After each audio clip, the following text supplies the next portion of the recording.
O véu e a verdade, descobrindo o propósito da vida. Capítulo 7.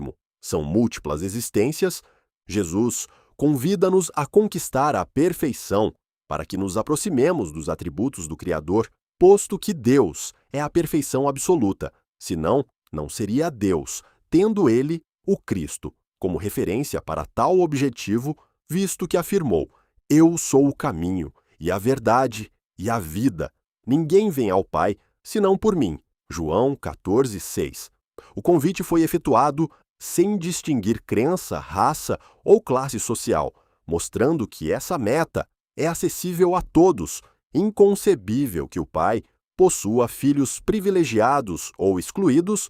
Da mesma forma, se assim não fora, não seria Deus, pois lhe faltaria o atributo da justiça absoluta, não haveria equidade entre os filhos. Além disso, garante o Cristo que as minhas ovelhas ouvem a minha voz, e eu conheço-as, e elas me seguem, e dou-lhes a vida eterna, e nunca hão de perecer, e ninguém as arrebatará da minha mão. João 10, 27 e 28, ofertando nessa garantia o consolo da esperança, diante da nossa acanhada situação, tão distantes da perfeição.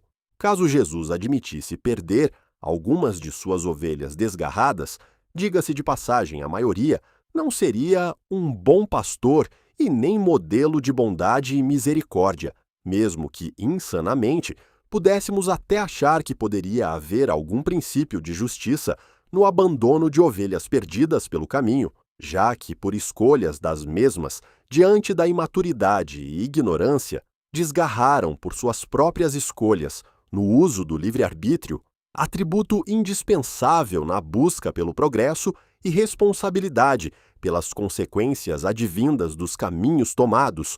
Nesse convite universal de Jesus, encontramos a reafirmação da lei de igualdade, pois, diante do Pai, todos somos irmãos, independentemente de nossa situação social ou cultural.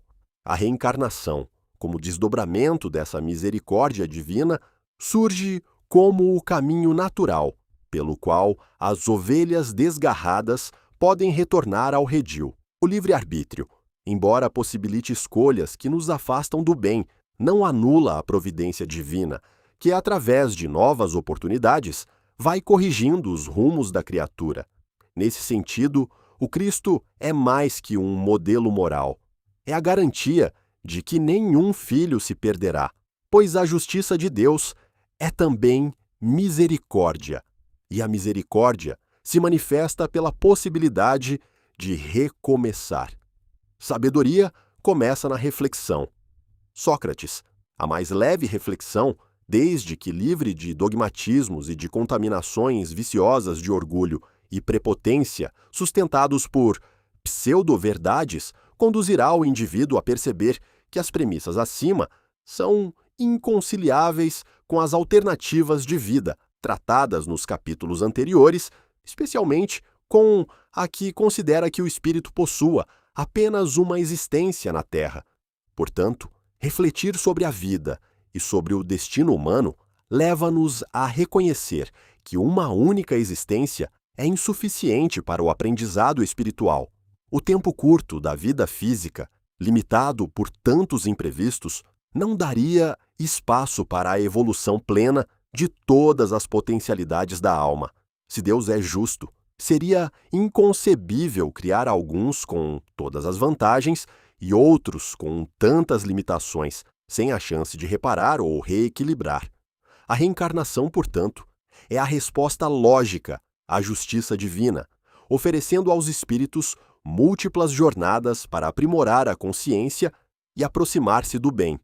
Nos diz Joana de Ângeles, espírito, através da mediunidade de Divaldo Pereira Franco, na obra Autodescobrimento, uma busca interior, que não nos atrevemos a negar os fatores hereditários, sociais e familiares na formação da personalidade da criança. No entanto, adimos que eles decorrem de necessidades da evolução, que impõem a reencarnação no lugar adequado, entre aqueles que propiciam os recursos compatíveis para o trabalho de autoiluminação, de crescimento interior. Ao trazer essa reflexão, Joana de Ângeles nos mostra que nada na vida é fruto do acaso. Os pais, a cultura, a sociedade e até as dificuldades nas quais renascemos são resultados de leis divinas que organizam os processos do crescimento espiritual. Não existe injustiça, mas sim oportunidades de aprendizado. A hereditariedade, por exemplo, é um mecanismo natural para oferecer ao espírito os meios adequados de educação e reparação. Portanto, os limites que recebemos são, na verdade, pontos de partida para o aprimoramento. Temos então que considerar que a chave para esses aparentes impasses, tratados nos capítulos anteriores, está nas múltiplas existências, tema que não é novo, pois é encontrado em quase todas as culturas antigas, seja por reflexão de alguns destacados e iluminados pensadores, seja por inspiração dos ditos iniciados ou por leitura daquilo que está gravado na memória do espírito, por conta de suas anteriores experiências. Porém, essa compreensão tão antiga foi descartada e até negada por conta, principalmente, do orgulho de castas, visto que as múltiplas existências quebram essa doentia atitude de acharmos que uns são melhores que os outros, ou por interesses de grupos detentores de certos tipos de poder. A reencarnação surge, portanto, como uma verdade que atravessa séculos e tradições, desde o Egito Antigo, passando pela Índia e pelos filósofos gregos. O ensino da pluralidade das existências ecoa como um saber universal. A negação desse princípio, muitas vezes, foi movida por interesses políticos ou religiosos que se beneficiavam de um modelo de mundo baseado em privilégios e desigualdades. A aceitação de múltiplas vidas rompe esses grilhões, pois revela que todos os seres estão em pé de igualdade diante do tempo e da lei divina. Aqueles que hoje ocupam posições de destaque já foram humildes, e os que sofrem, amanhã poderão erguer-se. Consideremos que a verdade é tudo aquilo que compõe a obra divina, e suas leis, conforme já tratamos nesta obra, assim, ela não está sujeita à nossa aceitação. A verdade não depende de quem nela acredita, bem como é imutável e está disponível para nossa descoberta.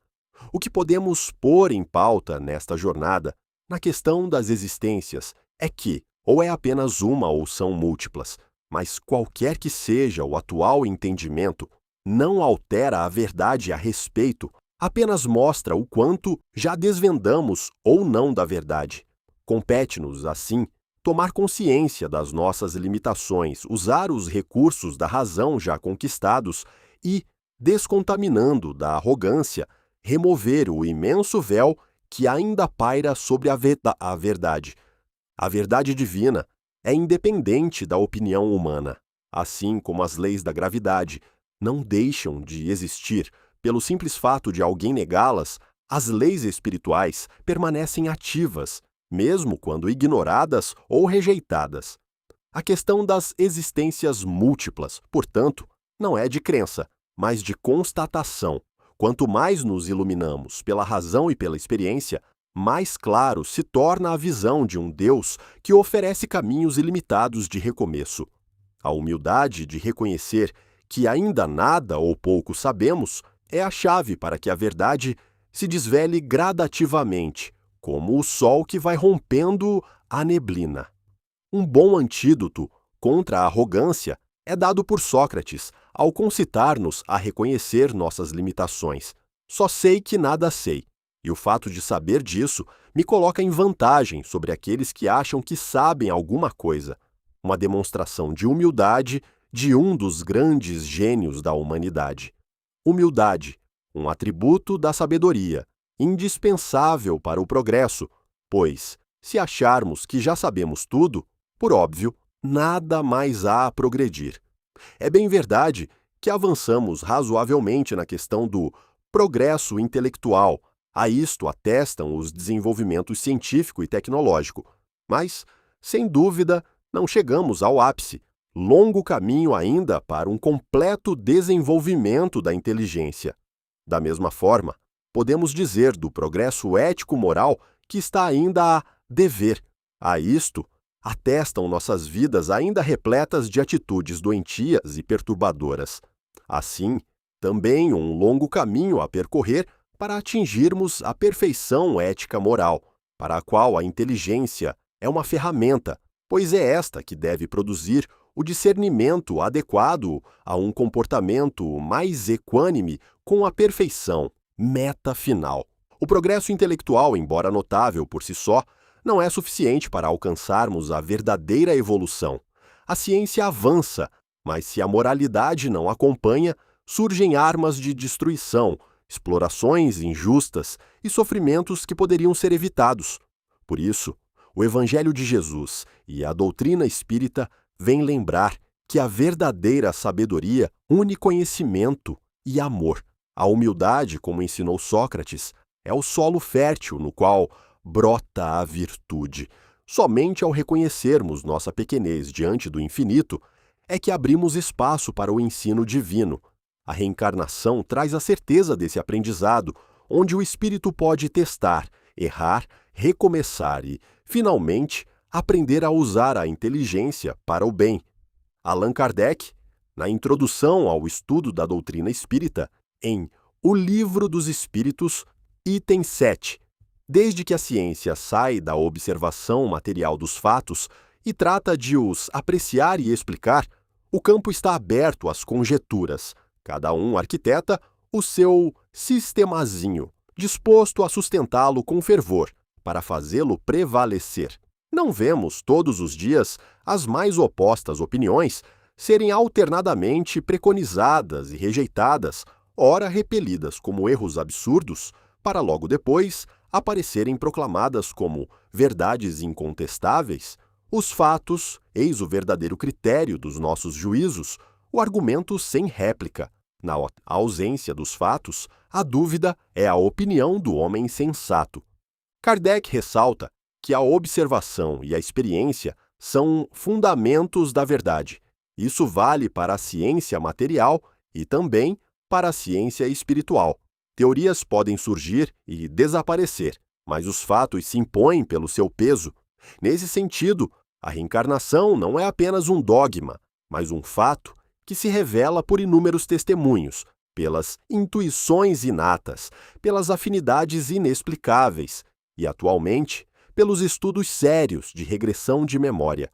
A dúvida é saudável, mas o imobilismo não. Por isso, o homem sensato investiga, pondo à prova sua razão e suas crenças. Se a dúvida é a opinião do homem sensato, na ausência dos fatos que possam comprovar uma tese, a dúvida não deve ser mantida indefinidamente. A procura por respostas que atendam à comprovação da tese ou sua negação é também um dever desse homem sensato.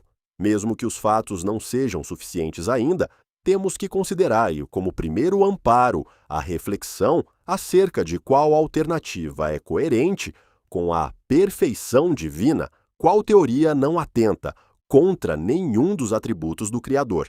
Qualquer tese que seja incompatível, mesmo que levemente, com apenas um dos incontestáveis atributos da perfeição divina, deve ser descartada ou aprofundada para verificar se realmente é incompatível. O critério máximo de análise, portanto, é a harmonia da teoria com os atributos de Deus. Se uma doutrina propõe que alguns estão irremediavelmente condenados, essa teoria é incompatível com a bondade infinita. Se uma crença defende o privilégio de uns em detrimento de outros, essa crença entra em choque com a justiça divina. Já a reencarnação é plenamente compatível com a perfeição do Criador, pois oferece a todos, sem distinção, oportunidades sucessivas de recomeçar, reparar e progredir. Assim, a dúvida pode ser o primeiro passo, mas a coerência lógica e a fidelidade aos atributos divinos nos conduzem à aceitação da lei das múltiplas existências. Na Revista Espírita, de junho de 1862, Allan Kardec publica uma mensagem recebida pela senhora Dawson, ditada pelo espírito que se denomina Davil. Mensagem que relata a visão desse espírito acerca da inspiração proveniente de planos elevados para que o pintor Ingres pintasse a tela, denominada O Menino Jesus entre os Doutores. Um rico relato, demonstrando a ação dos elevados trabalhadores divinos em nossas vidas, nos auxiliando, especialmente via inspiração. A referida tela também oferece uma visão emocionante do fato ocorrido na juventude do Cristo. Entre tantos detalhes e ensinos que David destaca, encontramos na tela pergaminhos e livros no chão, derrubados pelos doutores frente à argumentação do menino. A esse detalhe, Davi destaca a seguinte lição: Sim, mestre, referência a Ingres, teu Jesus vai falar também diante dos doutores que negam a sua lei, diante dos que a combatem. Mas quando eles se encontrarem a sós com a lembrança da criança divina, mais de um rasgará os rolos de pergaminho sobre os quais a mão de Jesus escreverá: erro. Aqui destaco a questão dos livros caídos ao chão, pois na época do Cristo não havia livros. Assim entendo uma lição ainda maior.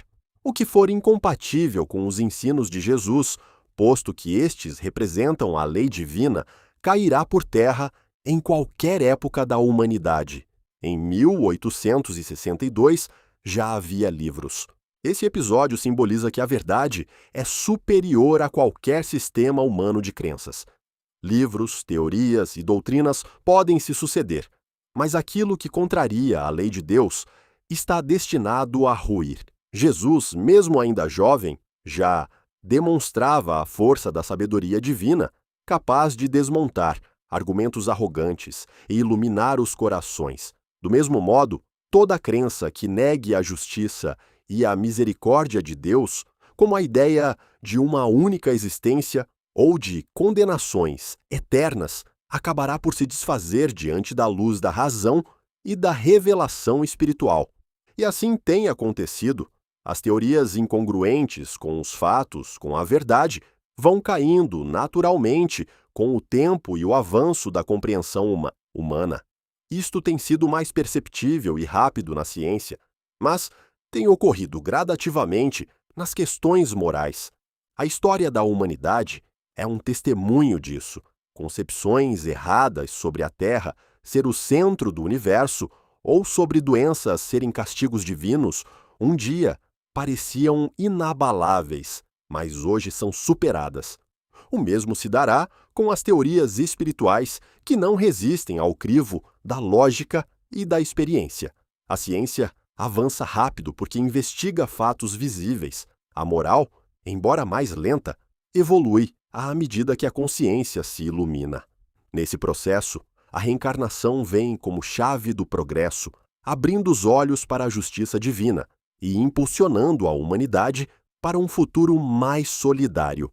O mais leve exercício da razão, quem observe o universo, no macro e no micro, reconhece a existência do Criador, ainda que alguns, por contaminação da prepotência, não admitam sua existência.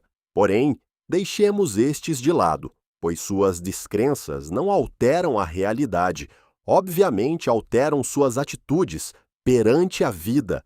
Os demais que admitem a existência de Deus devem aprofundar quais seriam os atributos da perfeição divina, pois a compreensão desses atributos contribui para a eliminação de qualquer tese que seja contrária a um atributo qualquer, pois seria a constatação de que a tese está errada inexoravelmente. Ao olharmos o céu estrelado, ou uma simples célula, somos convidados a reconhecer uma inteligência superior que organiza toda a criação. Ater-se à negação absoluta é ignorar a evidência que salta aos olhos, mas aqueles que se abrem para a razão percebem que a ordem do universo reflete a ordem do Criador. Ao investigar seus atributos de justiça, bondade, misericórdia e onipotência, podemos descartar toda teoria que os contradiga. A reencarnação, nesse contexto, é um reflexo natural da coerência divina, pois mostra que o Criador não abandona nenhum de seus filhos, mas lhes dá múltiplas chances de crescer.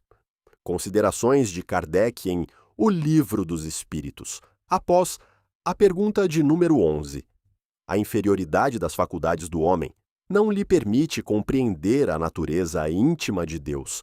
Na infância da humanidade, o homem o confunde muitas vezes com a criatura, cujas imperfeições lhe atribui, mas, à medida que nele se desenvolve o senso moral, seu pensamento penetra melhor no âmago das coisas. Então, faz ideia mais justa da divindade e, ainda que sempre incompleta, mais conforme a sã razão. Esclarece com lucidez a nossa acanhada razão e valores. No entanto, deixa claro que o progresso existe e nos dá a esperança de cada vez mais compreendermos melhor o Criador, por conseguinte, o universo e suas leis, bem como a nós mesmos e nosso futuro, pois este só existe frente a um projeto e desígnios de um ser superior. Assim é que sem Deus nada somos. Negando Deus, negamos nosso próprio futuro, pois sem Ele somos apenas matéria que pensa. É a partir dele que podemos afirmar que somos espíritos. A partir da imortalidade do Criador é que está simbolizada a nossa genética de seres imortais, o alicerce para o futuro que devemos construir, para o qual o Criador ofereceu, em cada época, os apropriados recursos em conformidade com o nosso grau evolutivo então alcançado, posto que a compreensão de Deus é progressiva, assim como o desenvolvimento humano. Na infância espiritual, vimos Deus como um homem engrandecido, atribuindo-lhe raiva, vingança ou caprichos. Mas à medida que evoluímos, compreendemos que a divindade não possui as limitações humanas. A reencarnação surge, então, como uma expressão desse plano superior, onde cada época traz oportunidades de descoberta e avanço. Se negássemos a existência de Deus, nada restaria, além de um acaso cego, incapaz de explicar a profundidade da consciência e a sede de eternidade que existe em nós. Mas reconhecendo sua imortalidade e sabedoria, entendemos que somos também imortais e que nossa história não se esgota numa vida breve, mas se prolonga em múltiplas experiências, rumo à perfeição. Sem achar que tudo sei a seu respeito, seria insana prepotência. Falo de Deus a qualquer um que queira ouvir e tratar do assunto com real intenção de diminuir e até dirimir suas dúvidas a respeito do Criador, sem, no entanto, tentar o convencimento de ninguém, pois todo o conhecimento deve ser uma apropriação pessoal, diante dos fatos e com o honesto propósito de aprender. Entretanto, se alguém me solicita que prove a existência de Deus com nítido desafio, sem a menor intenção de fazer dos meus argumentos base de reflexão, inverto o desafio e solicito que prove a sua não existência. Lições aprendidas com a vida, mas especialmente com as argumentações e ensinos dos espíritos e de Allan Kardec. Provar a sua existência com o uso da razão, pela observação do universo ou pelos sentimentos incrustados em nós, inatos, visto que temos a sua centelha em nossa intimidade, basta um pouco de honestos princípios. Agora, provar a inexistência de Deus é algo impossível, posto simplesmente que Ele existe.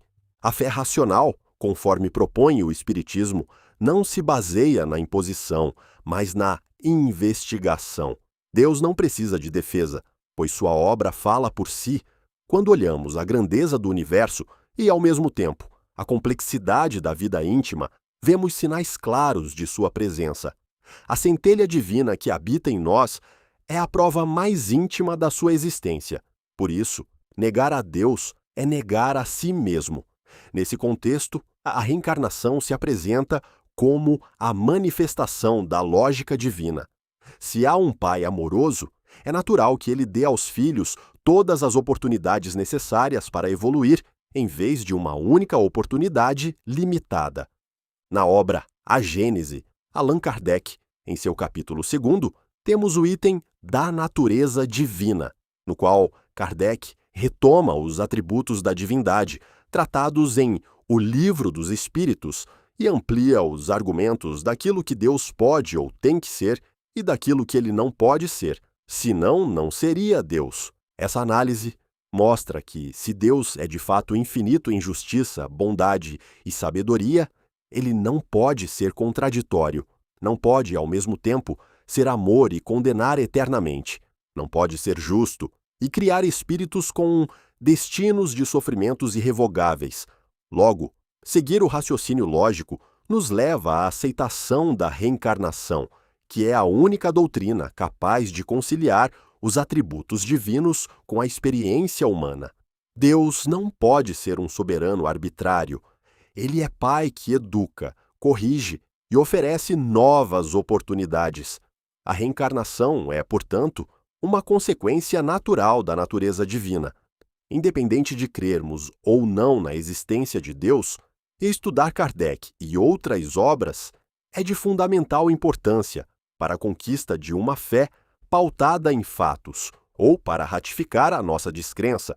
Porém, negar a existência dele, sem um estudo que possa sustentar a negação, é leviandade. Por outro lado, tentar sustentar uma crença cega, sem o estabelecimento de uma compreensão baseada nos fatos e na razão, é imaturidade, é uma fé facilmente abalável. A fé inabalável é pautada na razão que analisa os fatos e se sustenta, conforme destaca Kardec em O Evangelho segundo o Espiritismo, em seu capítulo 19.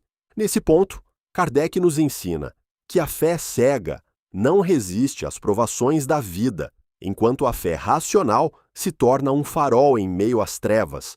A fé inabalável não teme questionamentos, pois é construída sobre fatos e experiências vividas. Assim, a doutrina espírita não nos pede simples aceitação, mas reflexão e estudo. Ao examinar a lei da reencarnação à luz dos fatos e da razão, vemos que ela é o único caminho capaz de harmonizar a justiça divina com a nossa experiência humana. É na existência de Deus e nos seus atributos que podemos compreender que as alternativas de vida tratadas nos capítulos anteriores desta obra não satisfazem a razão e muito menos o coração, pois seria a negação da grandeza de Deus, especialmente de sua onipotência e bondade, pois, sendo infinitamente poderoso, poderia ter escolhido dar todas as oportunidades necessárias ao progresso de seus filhos, como nós pais, apesar de nossas imperfeições, fazemos com nossos filhos. Deus seria pior que nós. Portanto, não seria nem poderoso, nem bom, nem justo para início de conversa.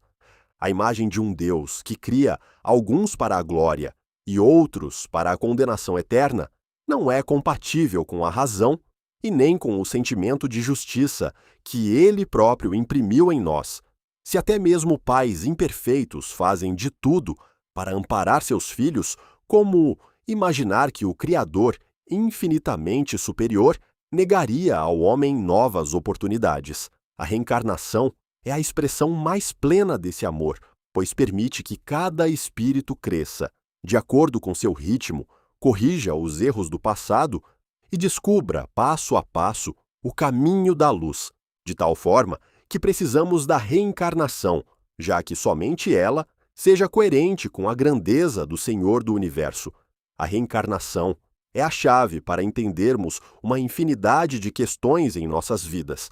Questões como talentos inatos em alguns e idiotia em outros, tendo uma gama de variedade de seres humanos e respectivas habilidades entre esses dois pontos, talentos inatos para uma área e quase completa inabilidade em outras, afinidades à primeira vista ou animosidades sem fatos conhecidos que as justifiquem, aflições que todos passamos de variada ordem, pelas quais não encontramos causa nesta vida, e ao passarmos por qualquer experiência, principalmente as amargas, há de haver uma causa, sem o que teríamos que admitir que Deus não está no comando.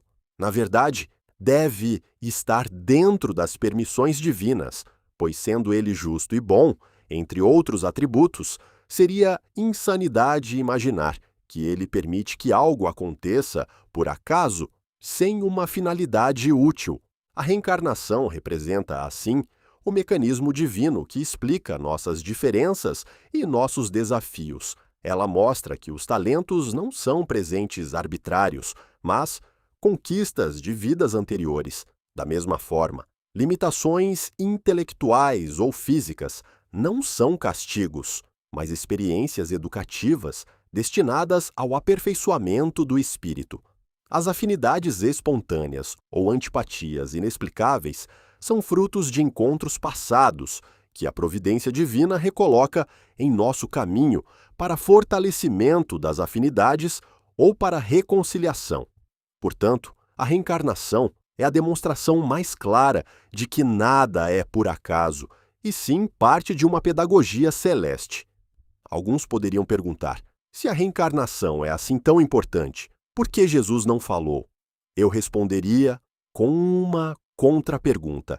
Leste a Bíblia e refletiste com isenção e com sensatez? O Cristo falou de reencarnação, por exemplo, na conversa com Nicodemos, João 3, 1 a 12, mas nós preferimos dogmatizar e conduzir para outro entendimento do que aceitar o óbvio.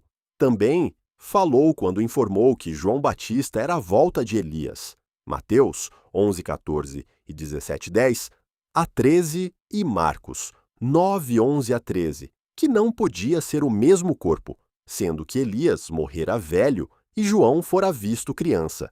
Portanto, João era Elias enquanto espírito, a ocupar corpos diferentes em épocas distantes uma da outra. Que dizem que seja o Filho do Homem. Mateus 16, 13. Há mais passagens que sinalizam a reencarnação na Bíblia de forma mais explícita ou mais velada, ou ainda na viabilidade de compreensão de certas lições de Jesus. O silêncio de Jesus sobre detalhes da reencarnação não significa omissão, mas sabedoria. Ele sabia que a humanidade ainda não estava pronta para receber certas verdades de forma direta. Ainda assim, suas palavras estão repletas de indícios, como nas citações acima. Esses ensinos, embora algumas vezes interpretados de outra forma, revelam a continuidade da vida e a necessidade de novos corpos para o espírito progredir. Quem lê com isenção encontra, na própria Bíblia, a confirmação de que o Criador oferece aos homens múltiplas jornadas. Na Revista Espírita, setembro de 1868, Kardec faz considerações a respeito da obra do Sr. Alexandre Chazeret, intitulada Conferência sobre a Alma. Além das considerações, o codificador transcreve fragmentos da referida obra. Abre Kardec a publicação. São inumeráveis as obras modernas nas quais o princípio da pluralidade das existências é afirmado casualmente, mas a de que falamos nos parece uma destas em que ele é tratado da maneira mais completa. O autor se empenha, além disso, em demonstrar que a ideia cresce e se impõe cada dia mais aos espíritos esclarecidos. Observa-se que, mesmo no século XIX, a ideia da reencarnação já ganhava força entre pensadores que, iluminados pela razão, viam nela a única solução coerente para os problemas da alma humana. A expansão dessa compreensão não se deve a um sistema filosófico isolado, mas à sua capacidade de responder às questões mais profundas sobre justiça, destino e evolução. Por isso, Kardec reconhece em Chazeret um colaborador importante na divulgação de uma verdade que se impunha naturalmente, ainda que resistida, por dogmas rígidos. Vejamos também alguns trechos do que escreveu o Sr. Chazeret. A transmigração das almas, diz o Sr. Chazeret, é uma ideia filosófica, ao mesmo tempo das mais antigas e das mais novas. A metempsicose constitui o fundo da religião dos hindus, religião muito anterior ao judaísmo, e Pitágoras pôde receber esta crença dos Brahmanes a ser verdade que ele tenha estado na Índia, mas é mais provável que a tenha trazido do Egito, onde viveu muito tempo. A civilização reinava às margens do Nilo alguns milhares de anos antes do nascimento de Moisés, e no dizer de Heródoto, os sacerdotes egípcios foram os primeiros a anunciar que a alma é imortal e que passa sucessivamente por todas as espécies de animais, antes de entrar num corpo humano. A menção à metempsicose mostra como a ideia de vida após a vida é universal, embora cada povo a tenha interpretado segundo sua cultura. Os hindus, egípcios e gregos já reconheciam a continuidade da existência, embora às vezes envolta em simbolismos. O espiritismo, por sua vez, depura essas crenças, explicando que o espírito evolui de forma racional, sem regressão a formas inferiores, mas sempre avançando rumo à luz. Desse modo, podemos ver que a reencarnação não é uma invenção moderna, mas uma verdade que acompanha a humanidade desde seus primórdios, prossegue Chase Ray. Por seu lado, os gregos jamais abandonaram completamente a metempsicose. Os que entre eles não admitiam por inteiro a doutrina de Pitágoras acreditavam vagamente com se manifestar sob a forma humana, ou acreditavam no rio Létis e no renascimento do homem na humanidade. Entre os primeiros cristãos, muitos neófitos entendiam conservar de seus antigos dogmas o que lhes parecia bom. Os maniqueus, por exemplo, tinham conservado os dois princípios do bem e do mal, e a migração das almas. É assim que, vindo os heresiarcas a se multiplicarem, os pais e os concílios tiveram muito a fazer para reconduzir os espíritos a uma fé uniforme. Definitivamente vitoriosa, a Igreja Apostólica baniu de seu império a metempsicose, que foi substituída pelo dogma do julgamento irrevogável e da divisão dos homens em eleitos e danados. O purgatório foi introduzido mais tarde, como corretivo de uma decisão extremamente inflexível. Com isso, a história mostra como o ensino da reencarnação foi gradualmente sendo apagado da tradição cristã institucional. Os primeiros cristãos, influenciados por crenças anteriores, ainda guardavam essa noção, mas a necessidade de uniformidade dogmática fez com que o ensino da pluralidade das vidas fosse abolido. A substituição pelo julgamento irrevogável e pelo purgatório atendeu mais a uma necessidade política de controle do que a uma verdade espiritual. Assim, a doutrina de uma única vida não surgiu de uma revelação, mas de uma decisão humana. A compreensão da necessidade da volta era corrente em vários povos antigos, inclusive em parte do povo judeu. O povo mais conhecido acerca desse entendimento era o povo egípcio antigo. Como não tinham o conhecimento claro de como isso se daria, ou apenas os iniciados o detinham, adotavam a prática de conservar o corpo após a morte para ser reutilizado na volta. Esse costume dos egípcios, embora envolto em interpretações simbólicas, revela o intuito de manter a continuidade da vida. Embalsamar o corpo era para eles uma forma de preparar o retorno, ainda que não compatível com a verdade plena sobre a reencarnação. Isso mostra que a ideia da vida contínua estava impressa na intuição humana desde antigamente. O que faltava era o esclarecimento mais amplo que viria posteriormente com Cristo e depois com o Espiritismo, explicando que o espírito não retorna ao mesmo corpo, mas assume novas experiências de acordo com sua necessidade evolutiva em novos corpos ao longo desse processo.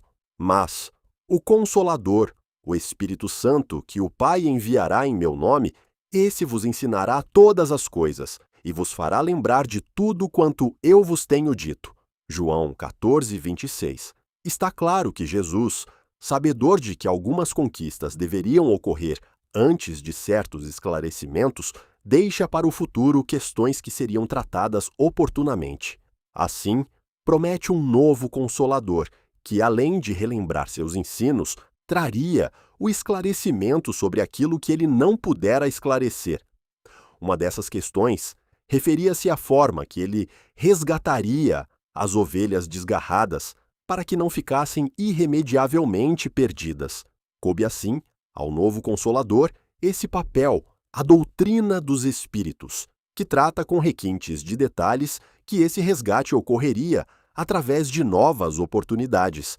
O Consolador prometido por Jesus não veio trazer uma nova religião, mas revelar o que ainda não podia ser entendido na sua época.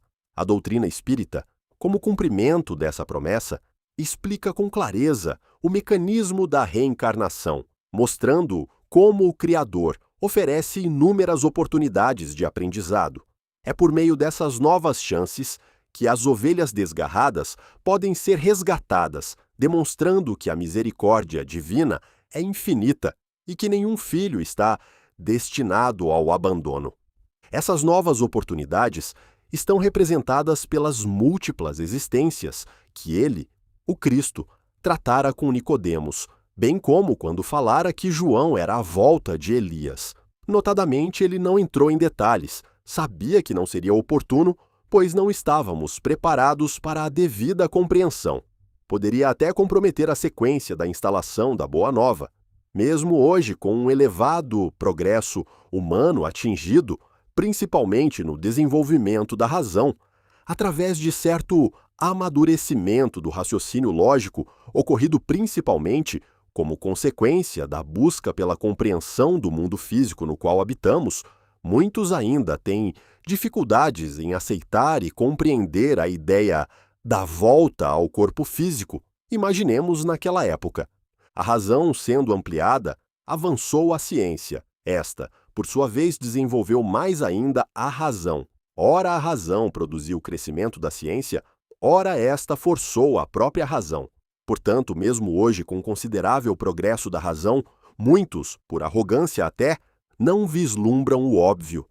Reencarnação atesta o amor divino pelos seus filhos, consequentemente, a grandeza do projeto. A dificuldade em aceitar a reencarnação revela, ainda hoje, o orgulho que resiste à simplicidade das leis divinas. Jesus, com sua sabedoria, não impôs a verdade, mas lançou sementes para que fossem germinando no tempo certo. O progresso da ciência e da filosofia ajudou a humanidade a preparar-se para receber o Espiritismo, que veio como revelação complementar.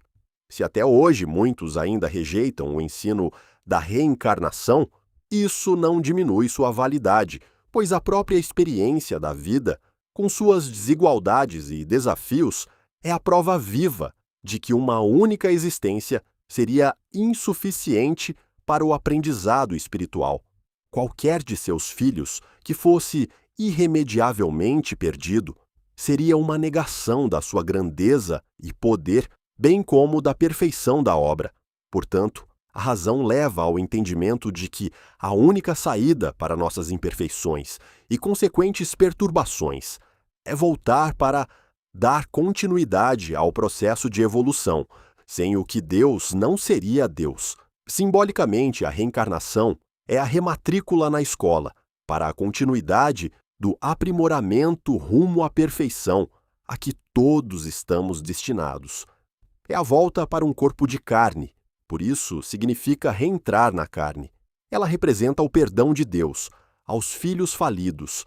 É a oferta de novas oportunidades para o resgate e ou continuidade do progresso, sem o que impossível entender o resgate das ovelhas desgarradas garantido pelo Cristo.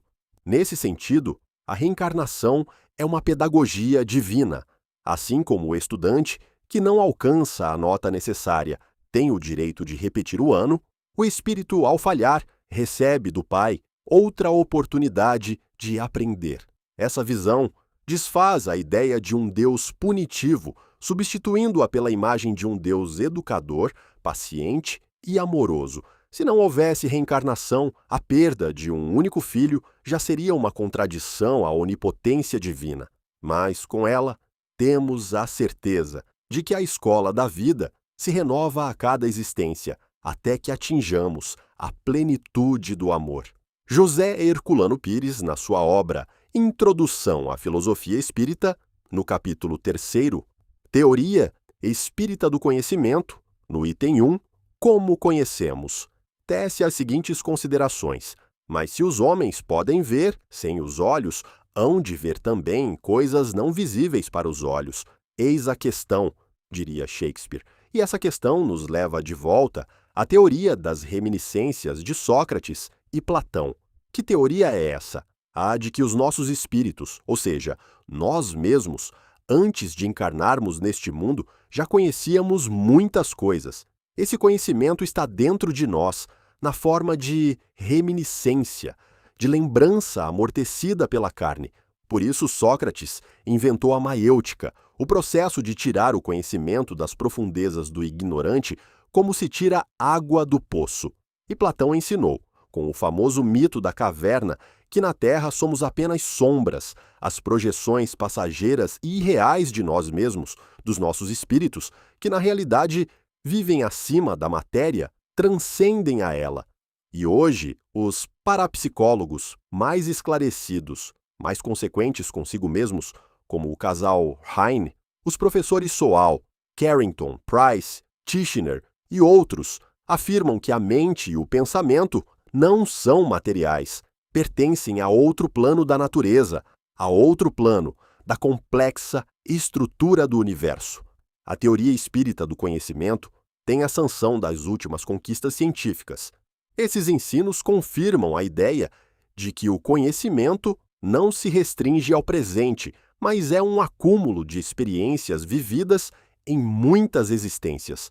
O saber inato, que alguns demonstram desde crianças, é a prova de que o espírito carrega em si mesmo aquilo que já conquistou. A teoria das reminiscências de Sócrates e Platão encontra eco no espiritismo, que explica como o corpo apenas bloqueia a parte, mas não apaga, os saberes já adquiridos.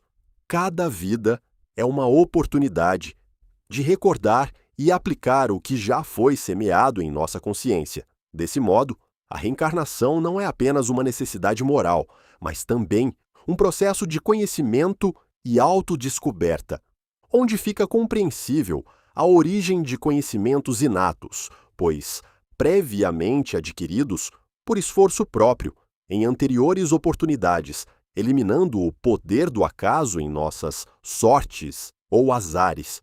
Tudo o que trazemos ao nascer para a vida física, sejam talentos ou perturbações, em algum momento foram adquiridos. Disto, podemos nos perguntar: que estamos levando desta vida? A resposta a essa pergunta é fundamental para a vida espiritual. Se tudo o que trazemos foi conquistado, então cada pensamento, escolha e ato de hoje se tornará a bagagem do amanhã. A reencarnação ensina que somos arquitetos do próprio destino e que nenhum esforço de bondade ou de sabedoria se perde. Ao contrário, é incorporado à nossa essência imortal. Da mesma forma, as sombras de nossos erros não desaparecem, mas se transformam em desafios que retornam para que possamos repará-los. Portanto, a grande questão é: o que estamos escrevendo hoje para o livro de nossa próxima existência? O engenheiro Émile Barrault efetua estudos e considerações acerca da obra A Religião e a Política na Sociedade Moderna, escrita pelo Sr. Frederick Herrenschneider. Material do Sr. Émile foi publicado por Allan Kardec na Revista Espírita de junho de 1868, do qual extraímos o seguinte trecho, em que o crítico Sr. Émile aborda questões daquilo que a doutrina espírita entende acerca de alguns temas. Vejamos. Os espíritas fazem da alma uma ideia mais clara e mais precisa. Não é um ser vago e abstrato, mas um ser definido, que reveste uma forma concreta, limitada, circunscrita. Independentemente da inteligência, que é a sua essência, ela tem atributos e efeitos especiais, que constituem os princípios fundamentais de sua doutrina, admitem o corpo fluídico ou perispírito, o progresso indefinido da alma, a reencarnação ou pluralidade das existências como necessidade do progresso, a pluralidade dos mundos habitados, a presença em nosso meio das almas ou espíritos que viveram na Terra e a continuação de sua solicitude pelos vivos, a perpetuidade das afeições, a solidariedade universal que liga os vivos e os mortos, os espíritos de todos os mundos e, em consequência, a eficácia da prece, a possibilidade de comunicação com os espíritos dos que não vivem mais. No homem, a visão espiritual ou física, que é um efeito da alma. Essas considerações apresentam de forma sintética alguns dos princípios fundamentais da doutrina espírita, recentemente codificada por Kardec, que conferem à noção de alma uma dimensão concreta e racional.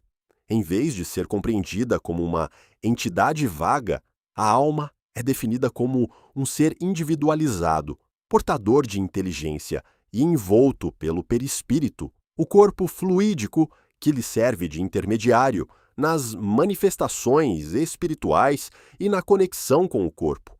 Essa concepção esclarece que o espírito não é uma abstração, mas uma realidade que se manifesta, progride e interage com o mundo material e espiritual.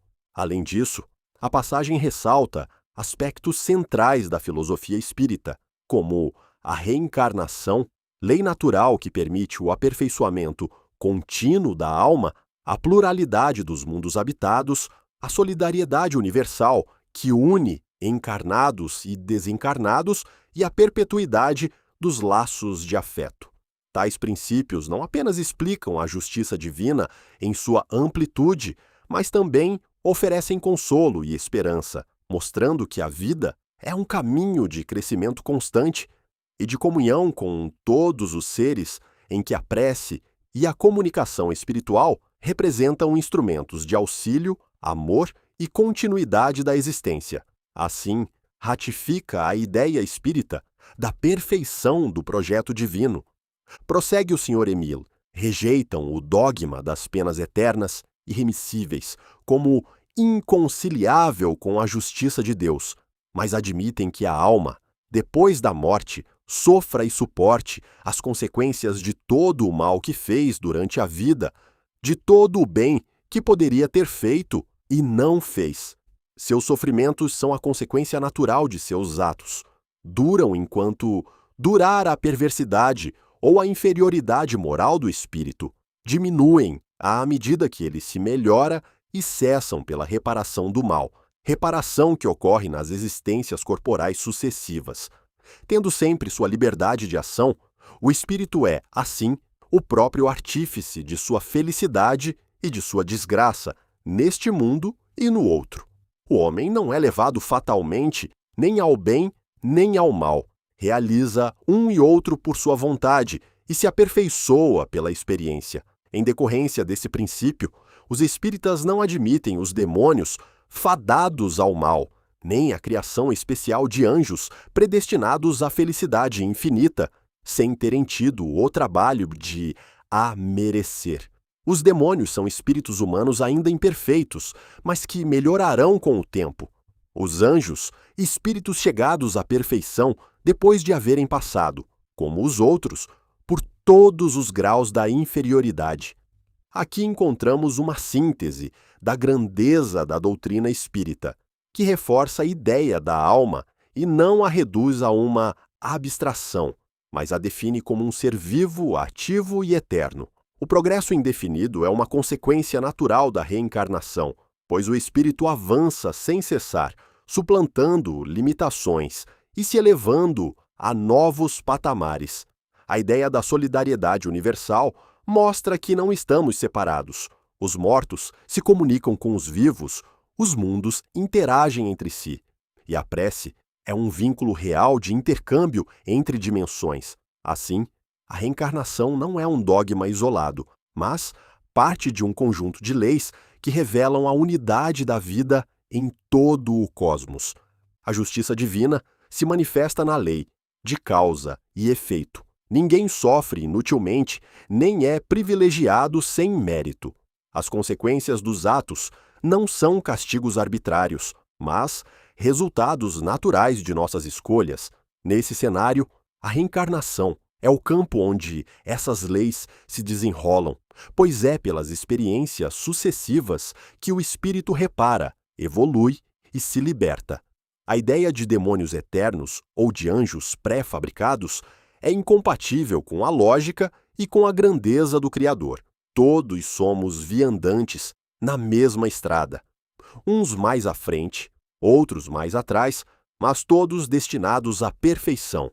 Questionamento que pretendem alguns como suficiente para a negação da reencarnação diz respeito ao esquecimento das vidas passadas, mas, como em tudo, temos a bondade divina em ação, pois se nos reencontramos em papéis vários e alternados para os ajustes pendentes e crescimento recíprocos, e lembrássemos das perturbações que produzimos uns aos outros, como ficariam nossas relações?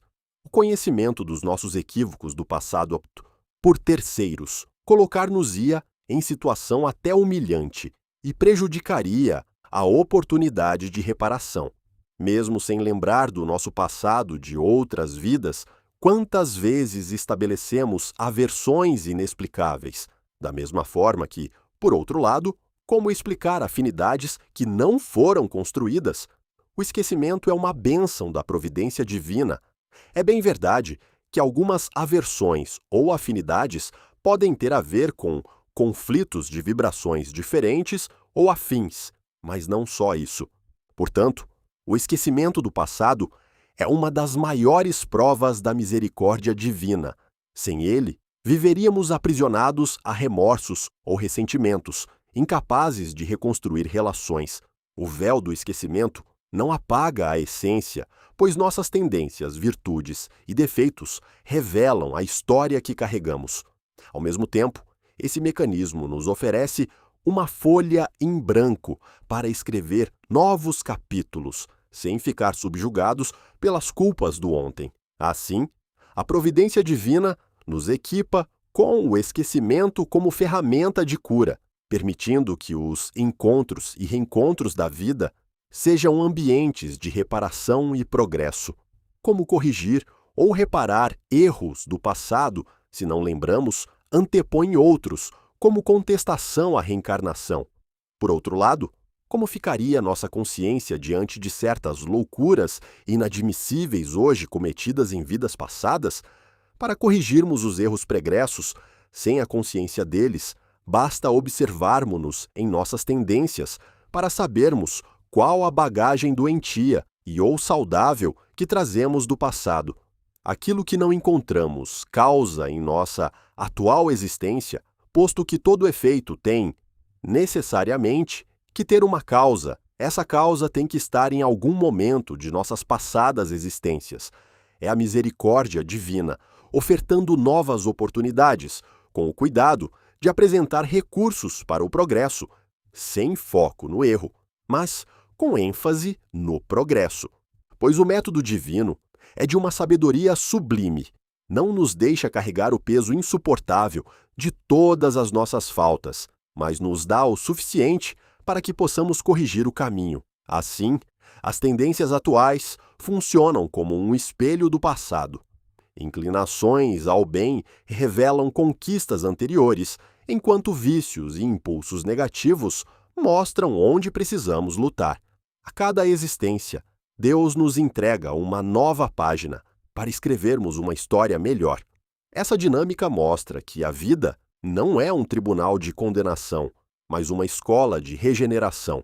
Diversos estudos têm sido levados a termo a respeito das vidas passadas, portanto da reencarnação, em especial com fins terapêuticos, as chamadas terapias de vidas passadas, as ditas TVP, por estudiosos de variadas áreas, utilizando criteriosos métodos, pelos quais comprovam esse fenômeno, ou melhor dizendo, lei divina, cuja tem o fito de oportunizar o progresso de seus filhos, os espíritos.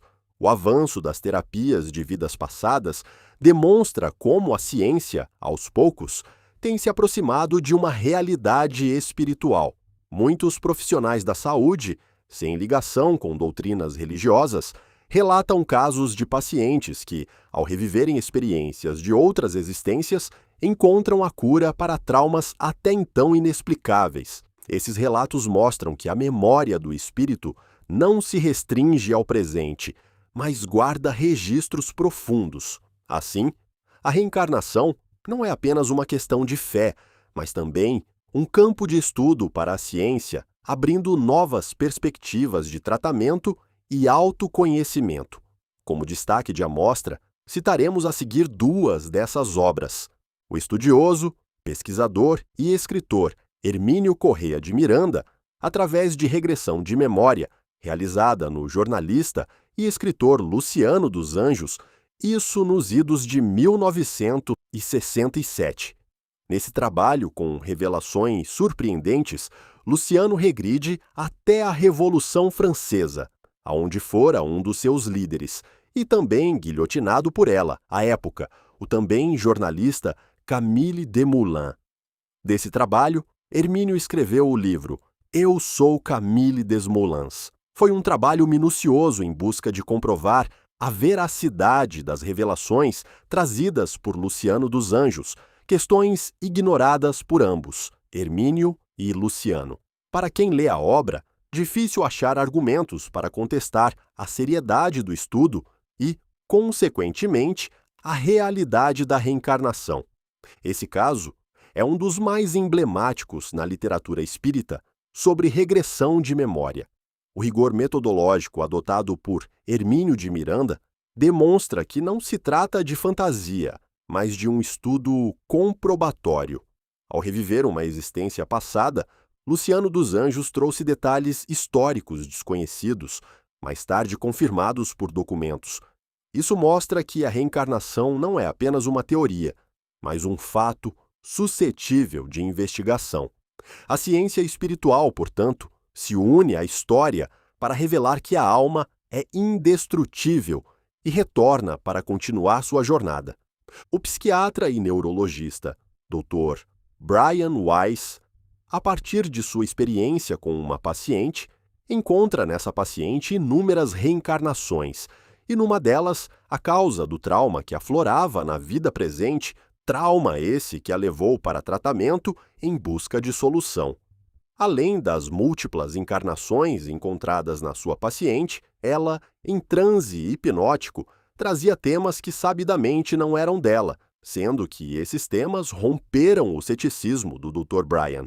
Assim, ele escreve a obra Muitas Vidas, Muitos Mestres, da qual é inadequado qualquer resumo, pois a empobreceria. A melhor alternativa é a sua leitura, para abastecer o leitor interessado em recursos para fortalecer seu conhecimento sobre a reencarnação ou, se conseguir, buscar elementos para contestá-la. Fica a dica. Essa obra do Dr. Brian Weiss é especialmente significativa por vir de um médico renomado, inicialmente cético, que não tinha interesse em defender ideias espiritualistas. O impacto dos relatos de sua paciente foi tão profundo que o levou a rever suas crenças e a dedicar-se ao estudo das vidas passadas. Muitas Vidas, Muitos Mestres se tornou um marco por mostrar, de forma acessível ao grande público, que a reencarnação é uma realidade com repercussões terapêuticas. Essa obra é um convite à reflexão, mesmo para os que não seguem o espiritismo, demonstrando que a verdade se revela também nos consultórios da medicina. Sem a reencarnação, cada indivíduo é sempre um iniciante, cada ser vem zerado. De onde tiramos as aptidões e talentos que encontramos hoje e não encontramos há algumas décadas atrás, menos ainda há alguns séculos passados, veio do progresso atingido pelo conjunto da humanidade ao longo dos tempos, dirão alguns. Porém, assim sendo, como entender que uns apresentam facilidades para uma área do conhecimento e outros para outras? Porque todos não têm as mesmas aptidões numa classe escolar. Poderão dizer que a diferença está no esforço de cada um, mas sabemos que muitos dedicados e esforçados não atingem os mesmos patamares daqueles que, sem muito esforço, demonstram facilidades na absorção de conhecimentos. Como explicar isso? Lembremos da citação referida acima acerca de Sócrates. Por isso, Sócrates inventou a maêutica, o processo de tirar o conhecimento das profundezes do ignorante como se tira a água do poço. Só através das múltiplas existências compreenderemos as nossas diferenças, tão numerosas quanto os seres existentes, ou que já estiveram por estas paragens desse ilimitado universo. As desigualdades de talentos entre crianças e adultos demonstram claramente que a vida não começa do zero em cada nascimento. O aluno que desenha com maestria, o músico que desde cedo domina um instrumento, o cientista que revela genialidade, não são produtos do acaso, mas resultados de experiências prévias. A reencarnação explica esses fenômenos, mostrando que trazemos de ontem a bagagem que hoje floresce. Sem essa lei, teríamos que admitir um Deus parcial, que concede dons a uns e nega a outros. Mas, sendo justo, ele nos oferece a todos oportunidades, em conformidade com nossas necessidades, ao longo das múltiplas vidas. Refletindo ainda sobre a evolução dos indivíduos atuais ser justificada no conjunto das conquistas da humanidade até aqui, no que há uma parcela de verdade, mas não em sua totalidade, entretanto, ainda fica mais uma questão. De onde veio a sabedoria de seres como Sócrates, Platão, Aristóteles e outros nos tempos antigos da humanidade, quando a somatória das conquistas humanas era irrisória? Com explicar que eles estavam à frente de seu tempo, de onde e como obtiveram tal grau de conhecimentos? Sem a reencarnação, ficamos criando teorias insustentáveis à mais leve verificação lógica. Não atendem à razão daqueles que refletem de forma honesta, que buscam respostas sem a contaminação do orgulho ou dos interesses individuais ou de grupos. Portanto, os gênios da antiguidade, que surgiram em épocas de limitado desenvolvimento coletivo, são a prova mais eloquente de que o espírito já carrega saberes de outras jornadas. Sócrates, Platão, Aristóteles e tantos outros não foram produtos de um salto inexplicável, mas almas antigas reencarnadas para impulsionar a humanidade. A reencarnação torna coerente a história humana, mostrando como espíritos mais avançados retornam em missões de esclarecimento, oferecendo luz em momentos de treva. Negar isso é atribuir ao acaso aquilo que só a lei divina de evolução pode explicar. Além dos princípios levantados desde remota antiguidade acerca da necessidade da volta, passando por Jesus e chegando em Kardec, temos também esse tema, já estudado e afirmado por alguns ramos da ciência neurológica, psiquiátrica, psicológicas, entre outras, que não tropeçaram na arrogância e buscaram dirimir a dúvida através de estudos sérios. Acerca desses variados estudos, assim manifesta-se o filósofo Humberto Schubert Coelho, em sua obra Genealogia do Espírito. Outras questões ainda se colocam no âmbito da neurologia e que podemos explorar na certeza de causarmos maiores dores de cabeça aos materialistas. A ciência, quando livre de preconceitos, confirma o que a intuição humana sempre suspeitou. A vida não se limita ao corpo físico. Os estudos neurológicos, psiquiátricos e parapsicológicos revelam fenômenos que não podem ser explicados somente pela matéria. Memórias que surgem espontaneamente, traumas sem causa aparente e talentos precoces apontam para uma história de existências múltiplas. Assim, a reencarnação não é apenas uma questão de fé, mas um campo de pesquisa que desafia o materialismo. Prossegue filósofo. Destacamos os estudos de atividade cerebral relacionados às experiências de regressão de memória, a chamada terapia das vidas passadas. Por estudos recentes da Associação Nacional de Transcomunicação, observou-se que a atividade cerebral, durante essas experiências, concentra-se quase completamente nos campos da memória. As mesmas pesquisas foram realizadas pelo Instituto Nacional de Terapias de Vivências Passadas em parceria com a Divisão de Medicina Nuclear da Faculdade da Pensilvânia, ambas com resultados idênticos. Todas as conclusões dos cientistas até então concentravam-se na teoria de que esse tipo de fenômeno teria sua sede nos setores cerebrais correspondentes à imaginação e à criatividade. A constatação de que a regressão de memória ativa principalmente as áreas relacionadas à memória e não à imaginação é uma prova impactante. Isso demonstra que o paciente não está inventando histórias, mas acessando registros reais de experiências vividas. A ciência material, aos poucos, é levada a reconhecer que existe uma camada mais profunda de memória, a memória espiritual. Nesse contexto, as terapias de vidas passadas não apenas auxiliam na cura psíquica, mas também abrem caminho para uma nova visão da existência, onde a reencarnação é o alicerce, e ainda, a constatação de que estes setores ficaram inativos durante a experiência teve forte repercussão entre as comunidades científicas que se interessam por este assunto. Nestas informações, podemos assentar muitas conclusões e alegações solidamente fortalecidas pelo respaldo científico. Assim, quando a ciência constata que a imaginação não é o foco nas regressões, mas sim a memória, abre-se um novo horizonte para a compreensão humana. Isso significa que existe uma fonte mais profunda no recordar que não depende do cérebro físico, mas do espírito. Essa descoberta abala as bases do materialismo, pois mostra que a consciência não se esgota no corpo. A reencarnação, assim, encontra mais um apoio nas pesquisas científicas, mostrando-se como um fenômeno natural e não uma simples crença. Como nos referimos acima, ceticismo de um cientista renomado, Brian Weiss, é quebrado através dos resultados obtidos numa surpreendente regressão de memória de uma paciente a vidas passadas, com relatos que levaram à solução do seu trauma, mas com mensagens de seres especiais ofertando ao cientista lições memoráveis e incontestáveis. Experiência que ele relata em sua obra intitulada Muitas Vidas, Muitos Mestres.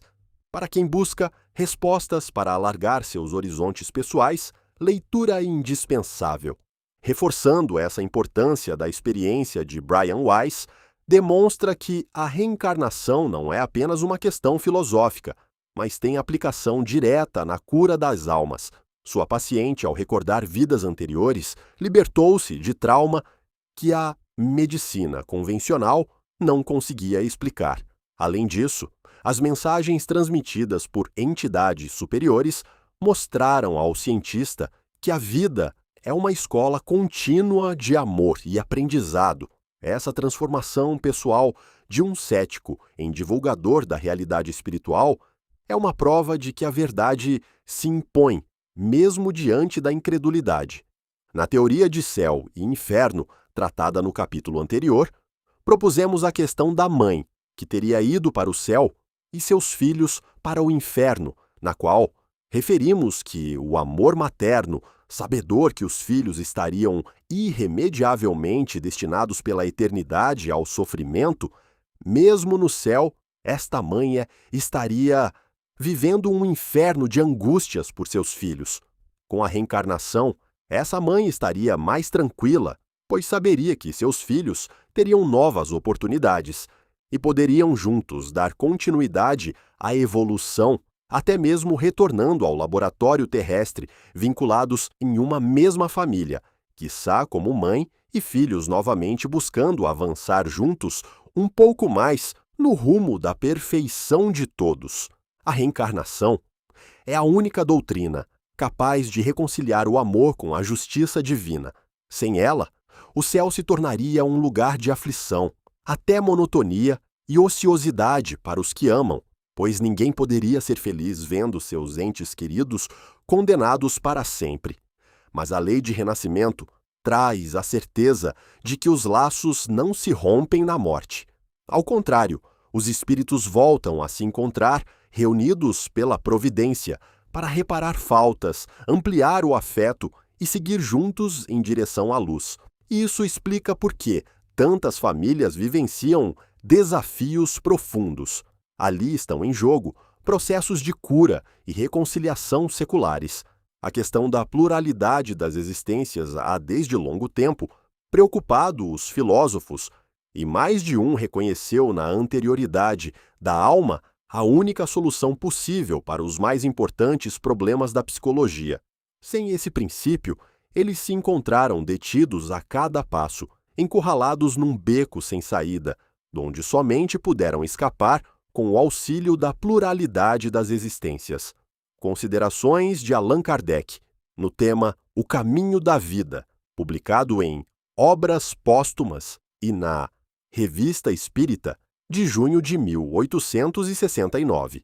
Essa reflexão de Kardec bem demonstra a sua genialidade, pois chega a conclusões que seriam fortalecidas posteriormente pela ciência, conforme considerações acima. Será que a ciência já disse tudo? Certo que não. A conquista de novos conhecimentos requerem um lastro de evolução como base para os próximos passos. Os filósofos, ao buscarem entender a natureza da alma, frequentemente chegavam a um impasse quando ignoravam a reencarnação. Questões como o sentido da vida, a origem dos talentos, as injustiças sociais e a existência do mal ficavam sem resposta. A pluralidade das existências surge como a chave que desbloqueia esses enigmas, dando coerência à experiência humana. Kardec, ao reunir essas reflexões destacadas em Obras Póstumas, mas presentes em toda a obra espírita, mostra que a reencarnação não é apenas uma crença religiosa, mas uma teoria filosófica robusta, capaz de responder às questões mais profundas da psicologia e da moral. Allan Kardec, na introdução ao estudo da doutrina espírita, em O Livro dos Espíritos, item 17, a razão nos diz que entre o homem e Deus outros elos necessariamente haverá, como disse aos astrônomos que, entre os mundos conhecidos, outros haveria desconhecidos. Que filosofia já preencheu esta lacuna? O Espiritismo nos mostra preenchida pelos seres de todas as ordens do mundo invisível. E estes seres não são mais do que os espíritos dos homens nos diferentes graus que levam à perfeição. Tudo então se liga, tudo se encadeia, desde o alfa até o ômega. Vós que negais a existência dos espíritos, cumulai o vácuo que eles ocupam, e vós que rides deles, ousai rir das obras de Deus e da sua onipotência. Nessa passagem, Kardec revela a harmonia da criação. Nada existe isolado, tudo se encadeia, como elos de uma corrente infinita. Entre o homem imperfeito e Deus perfeito, existem inúmeros graus de evolução, ocupados por espíritos que já trilharam o mesmo caminho e avançaram.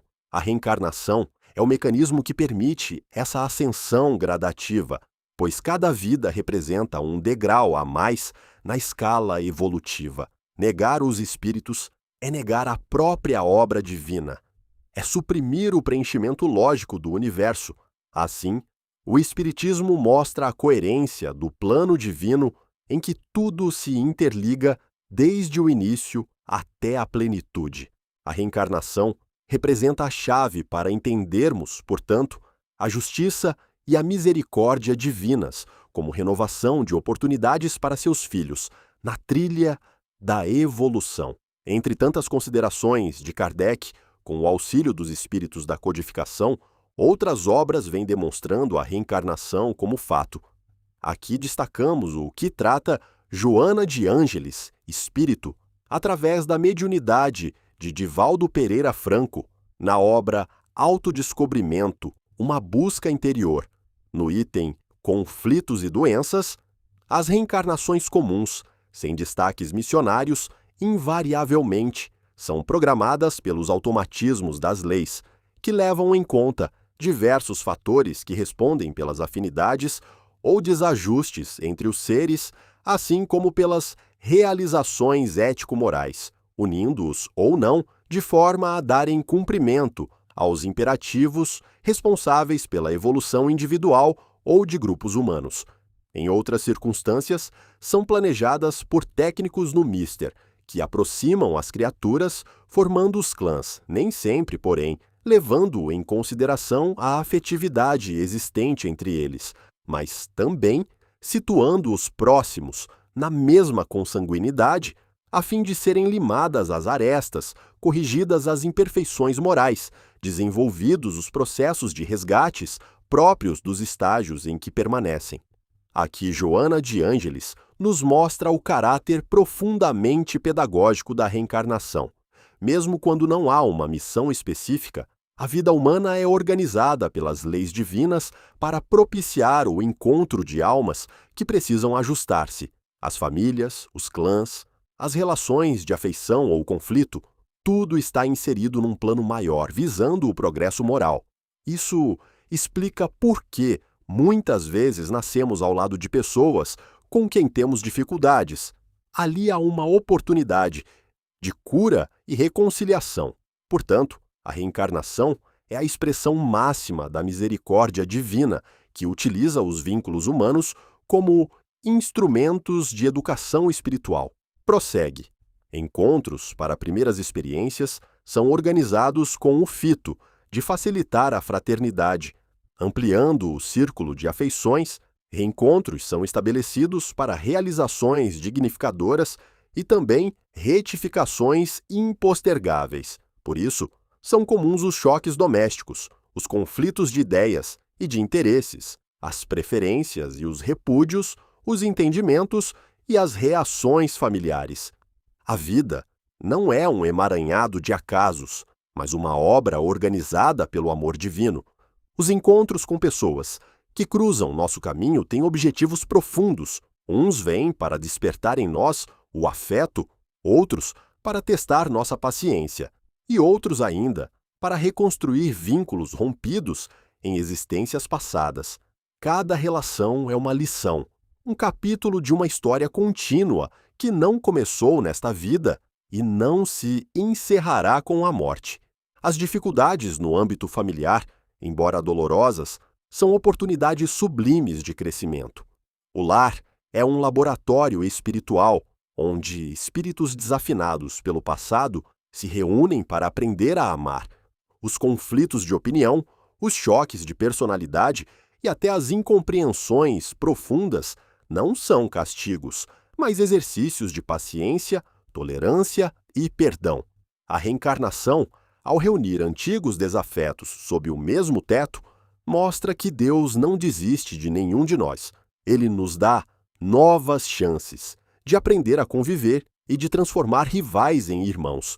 Dessa forma, portanto, com a bênção da reencarnação, é que podemos viajar na direção da casa do Pai, quais filhos pródigos, atingindo a perfeição, a qual podemos denominar de doutorado na arte de amar, finalidade maior, ou até podemos dizer única, a ser conquistada pelo Espírito, amar. Portanto, a reencarnação é o caminho pelo qual a lei divina nos conduz gradualmente à arte de amar. Assim como o filho pródigo retornou ao lar paterno, nós também, após muitas quedas, voltamos repetidas vezes para o aprendizado. O verdadeiro doutorado da alma não está nas conquistas intelectuais ou nos poderes materiais, mas na capacidade de amar sem condições. Toda a existência é uma aula nessa grande escola, e o diploma final é o coração plenamente reconciliado com Deus e com o próximo. Podemos afirmar que toda a lei divina se resume nesse verbo, amar. Amar é o ponto de partida, o caminho e a meta final. Todas as dificuldades que enfrentamos, sejam elas doenças, conflitos ou perdas, são instrumentos que a vida utiliza para despertar em nós a capacidade de amar mais e melhor. Por isso, a reencarnação não é apenas um mecanismo de justiça, mas, sobretudo, uma escola de amor. E somente ao entender isso, perceberemos a profundidade da promessa de Jesus. Sede perfeitos, como perfeito é o vosso Pai Celeste.